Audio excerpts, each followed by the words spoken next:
Go. So hello everyone, welcome back to the Whitetails and Whiskey podcast for another Fresh Crack Friday. And if you've been staying up to date with the episodes, you know we just did a Weller Special Reserve last week. And John J. Bowman, still on top. The winner. I think it's, 3 straight weeks now? Yeah. Something like that. So, yeah, it's crazy that John Jay's hung in, but we have some stiff competition this week. We have the Old Elk Wheated Bourbon. So this is still bourbon, 51% or better corn, but a heavy wheat mash bill. This is made by MGP, which makes a ton of whiskey and sources it to a lot of the Far West distillery stuff like that. So I've had a couple Old Elks.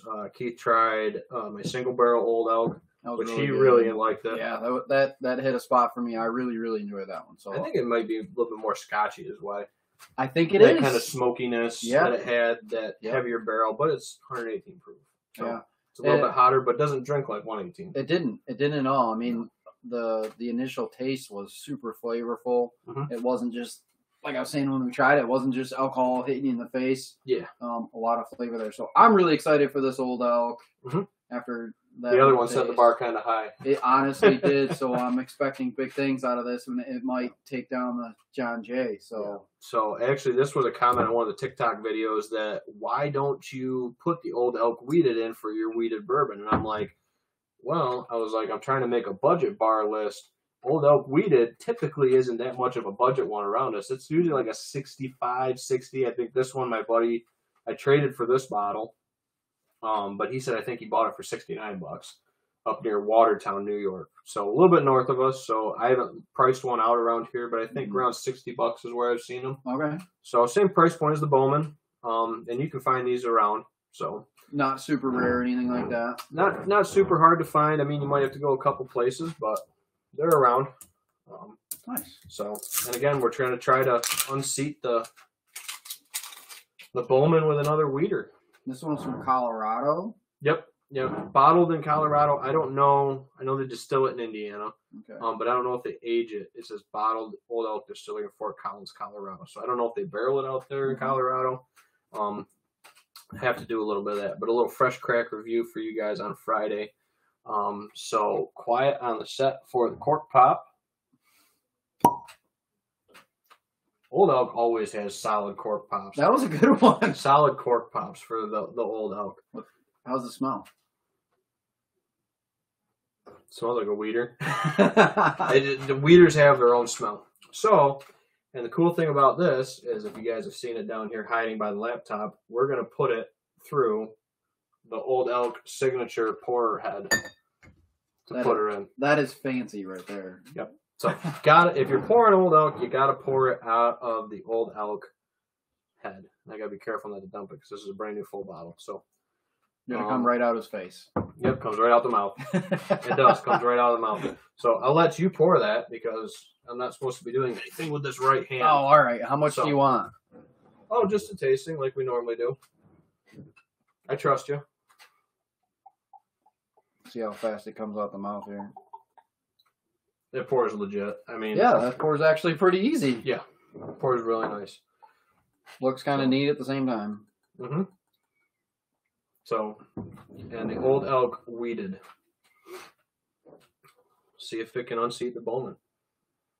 It smells like a weeder. That's a wheated whiskey smell on the nose. So I was telling Ben earlier, I love wheat beers because ironically, like a really hoppy beer makes me sneeze my face off. So wheat beers do not. So I always stick with wheat beers. Yep. So I'm expecting a lot out of the wheat bourbon, and I suspect that I'm really going to enjoy it. Yeah. So like I said, I had a lot of guys say that this should be the one that subs out for that Makers in my bar builder list. So. Has high hopes for me too because I like Makers. It's one of my favorites, especially the 101. That was the one I put in the bar builder list. So, cheers. Cheers. On the fresh crack. See what we got.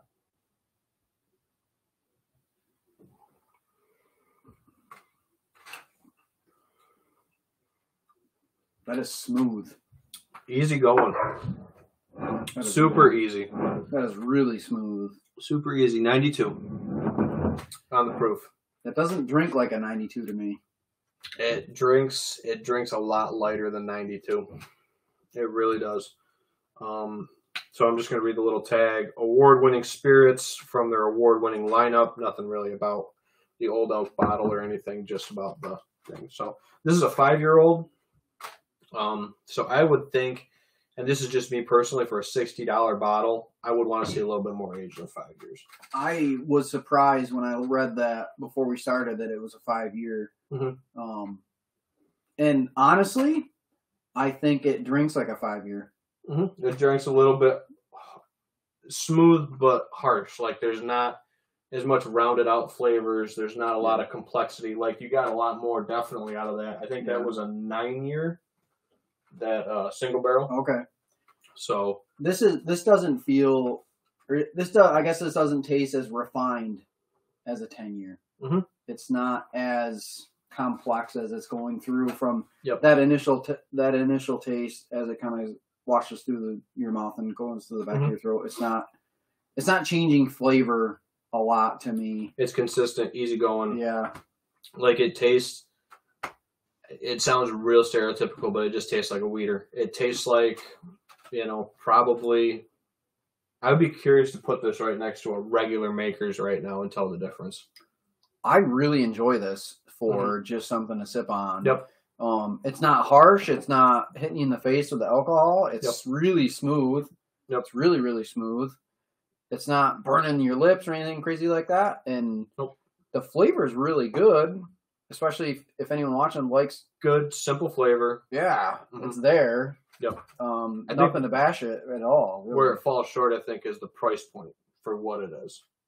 At $40, I'd probably be in it if you can find it for $40. So getting 60 plus. Yeah. So Ben got me hooked on Russell 10 for a sipper. Sorry. I have to admit, I might have had a glass of that before I came over here. Mm-hmm. And if I were going to spend $40-$50 on a bottle, this probably, for me personally, would not be at the top of the list in that bracket. Yeah. For a bourbon. Oh, for sure. And especially once you get north of that 60 price point. Next week, we'll see if this Old Elk is still fighting, but we're looking at opening up a single barrel Russell's for next week. So I think that's where I'd be more leaning to put my $60, but maybe I'll stick with the 40 because I've never had a Russell single barrel either. So we'll see. But I'm going to try a little bit more of this. I like that second taste I had, just a touch more. I just didn't give you enough, did I? Yeah. I'm gonna take a little squirt here. A lot of honey, and I got this. I don't know. I got this with the Willet, which not a lot of people do, but I got like a flower pollen kind of smell with it, and this I kind of get that a little bit too, and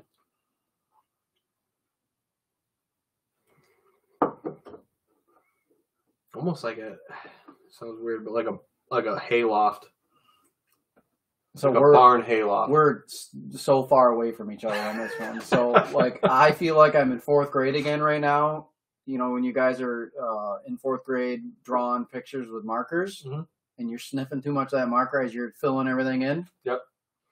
Right, which is funny, right there. That's what that smells like that to me. It's very funny you say that because when I had the Tin Cup 10, which is also MGP juice, so made by the same distillery, and then these distilleries take them, bottle them, barrel them, whatever they do for their process.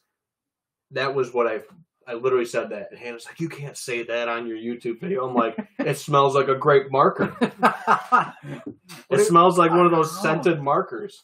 It really does. Like, it just, like, when you're a little kid and somebody dares you to sniff the marker too much, and yeah, see, I'm not it smells like. I'm not getting that, and I lost that hay smell too. Yeah, but I still get some kind of a honey. When you really take kind of graham cracker smell with it a little bit, but not really. When you really it's faint. When I take a really big, like really long sniff on it, it might sound weird. I don't know about it changes, and I do get that like graham cracker smell. You do a little bit of that, like that sweet. Which it could be the grain, could be that wheat grain pushing out. Yeah, right there. There's graham cracker. And that little bit of sweetness, but yeah, when you really put your nose in it, and I don't know, get past the marker. I think it's fun to see how they smell different. Just kind of a unique thing of bourbons and whiskeys and scotches to see how that affects it. See, to me, dude, that tastes like your standard weeder. I could see where that in a blind would hold up really well to a Makers if you're having them side by side with the Weller and trying to pick apart the weeders. But it has that wheat whiskey, that wheat bourbon profile. It hits the nail right on the head. But the price point for me is where I'm going to knock that a bit. If this was $40, if it was 40, I could see keeping it. I'd buy that every week because I really enjoy that. I would be curious to put that against the Makers 101. Weller we can't get. So Makers 101 would be my go-to staple, which you can get for $38. So if that's in the same ballpark, and I tried them blind, and saw which one I liked better without any bias with it. So more of the story, if you really want to drink an Old Elk and you like wheat, this is a good choice. If you're right up that wheated ale, you like wheateds, I definitely can see why it was suggested by a lot of people. But for whatever reason in New York, if we got to pay that $60 price point, I don't think I'm going to $60 on it. No. I think I'd be in the 40. I think I'd be at 40, 45. Yep. But maybe I'll hunt around a little bit and see what I can find them for. Like I said, I know Craig was the one that traded me for that bottle. I think he sent me the picture. I think it was on the shelf at $69.9. So he paid that plus tax. Oh, geez. So okay. So, so it's a bit over that then. You're over $70 for that. Yep. But if you're somebody that wants that just straightforward flavor profile, not super complex, simple, easy to drink, you really digging the wheat. It'd be a good Friday. If you're a wheat guy, Friday would be a good one. Absolutely. Your Makers might be your daily, and then maybe this is your Friday. Yeah. I think it's a really good bourbon. I would give it quality. I would give it a good 7.5. Price is where it's going to dip. Price I would say maybe a 5, and plus the age. The 5-year I think really reflects in how it doesn't have a lot of complexity. Doesn't have a lot of right. And I think if you took this, and got it more up to the age of the and got wheat whiskey. And you got that to 8 to 10. Yeah. I think that'd be a game changer. Yeah, but again, are we going to creep over that 3-digit price point? Probably at that point. You definitely would. So, yeah, for sure. So whether the value would reflect it or not. Yeah, that's the game plan. So, like we always do on the Fresh Crack, we got to fight it with the reigning champ. So.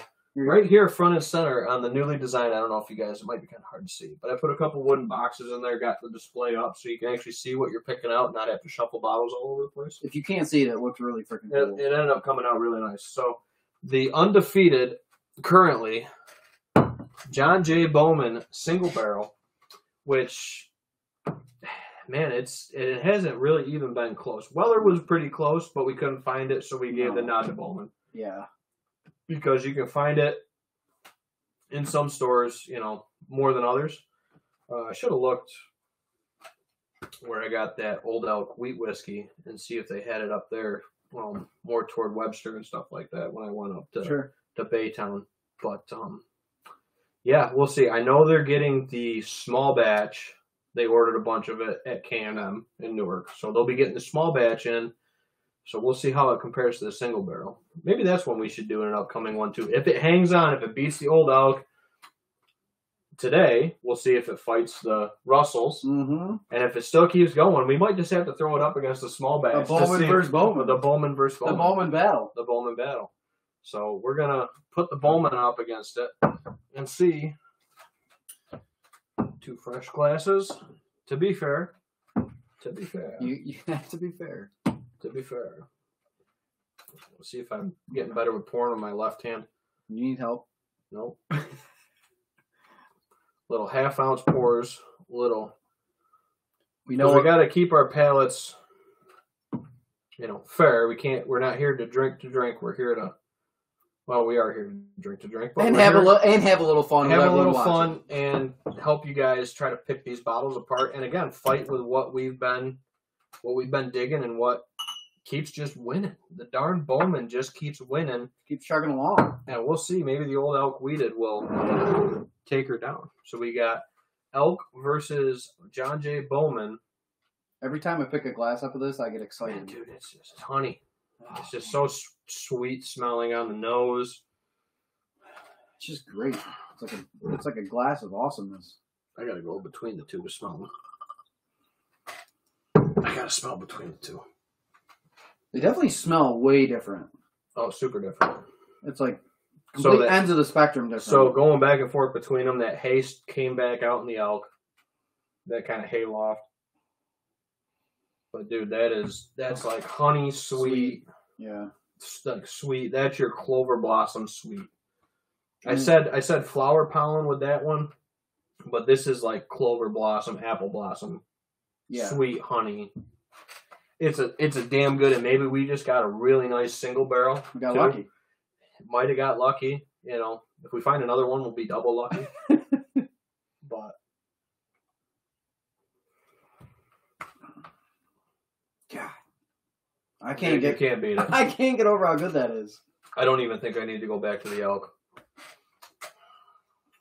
And for everyone watching, like, what's really cool about this John J. Bowman is, as you take that first taste and it kind of washes through your mouth and gets to the back of your throat, it's changing. Complexity. It's changing, and it's like, wow, that tastes good. And then it hits a little different. It's like, oh, that tastes a little different. And oh, that tastes a little different.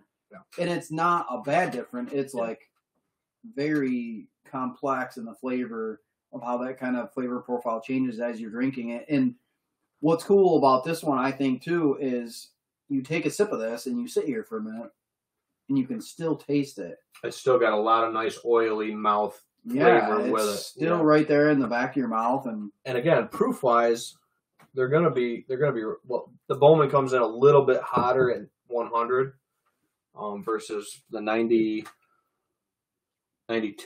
of the old elk. And you can tell. There's a little bit more proof bite there, but with the proof bite, and I keep telling this to people, once you start getting into whiskeys and bourbons and stuff like that, when you get up over that 100 to 100 some proof, the flavors really start coming out more in it. They're not watered down and washed away. And that's where I think we haven't really challenged this with anything over 100 proof yet, which is why I'm curious next week, which I'm thinking the Bowman's going to get it. But the Russells, it's 110. So maybe a little bit more complex. Yeah. Maybe something to knock it off. We'll see. It's going to be a tough fight, that one. Yeah, dude. I got to give it to the Bowman on the nose, Bowman on the taste too, I think. It's just so dang good, man. And it's easy to drink. Again, really good, solid wheat bourbon profile. Oh, yeah. If you like wheated bourbons, Old Elk is a really, really good one for sure. But I almost want to do a blind side by side, like have somebody pour it for me. Pour me an Old Elk. Pour me like a Maker's 101, a Weller for control, maybe a Larceny, which I can't get into Larceny. I don't know why. Actually passed a Larceny barrel proof the other day that I saw in a store just because I don't like regular Larceny. And I don't know. And I want to put them all side by side and just try wheats to see where that one lines up without any prejudice. But it's just, it tastes like a wheat. You know what this sounds like to me? You're going to just have another spinoff series. You're going to have a wheat series, a wheat bourbon series, and just, it's going to be the fight on the wheats. Keep fighting wheats. If one would move on, we could keep fighting wheats. But both wheaters have been knocked off by the Bowman. My decision's made early here. No. Dude. The nose goes to the Bowman. Yeah, for sure. The taste goes to the Bowman. The Bowman is a better price point than the Elk here in New York. They're pretty much where we are. So for anyone who didn't watch the previous ones, it was like $60 after tax for the John J. Bowman, which we've talked about it a little bit. I think the way that drinks and the way that tastes, I feel like that's a deal. Yeah, I think at 60, it's a great price, great bottle, great value. Bang for your buck, I'm going with that. And I'll say it again. I've had a $200 bottle of scotch that doesn't taste as good as that John J. Bowman. That Bourbon 18 I had at our Christmas party was $250 bottle. I would drink that John J. Bowman every day over that Bourbon 18. Dude, that Bowman wins. Yeah. I would say 1, 2, 3, but it's not even close. Like, it's not even by, a couple horse lengths with that Yeah. one. It's the Bowman again. And, and that's something we figured out too is, the Bowman is made by Buffalo Trace and then shipped off to Virginia. Right. So, maybe that's the Buffalo Trace-ish juice coming out in it, but Bowman moves on. So I guess the Bowman's fighting the Russell's Single Barrel Reserve Private Barrel in next week's episode. So thank you guys for tuning into this. I'm excited. I'm excited to crack this. Thanks for everyone for joining us again this week. And once again, the John J. Bowman moves on. What was that, 4 straight weeks? Yeah, 4 straight weeks. So to everything it's knocked off the 1792. Wasn't even close to the 1792. Not even a fight. She knocked off the Weller Special Reserve, which you can tell I enjoy that one. And then it knocked off the Old Elk. I mean, yeah. And it beat the Willet, right? Yep. Originally to get into that. So that's 1, 2, 3, 4, 5. It's going on 5 times. So we'll see next week if it beats them, and we'll see if the Russells moves into the top 5. It could. Or maybe we'll have a Bowman fight. Hey, I'm voting for a Bowman fight. I'm going Bowman fight. I'm going Bowman battle all day long. Absolutely. So thank you all for tuning into this Fresh Crack Friday. If you like it, let us know in the comments below what you think of these episodes. Give us that thumbs up. Hit the subscribe button. And let us know what you might want to see fight next time on the Fresh Crack. So catch you all next time down here at the bar with the Whitetails and Whiskey Podcast. Take care, guys.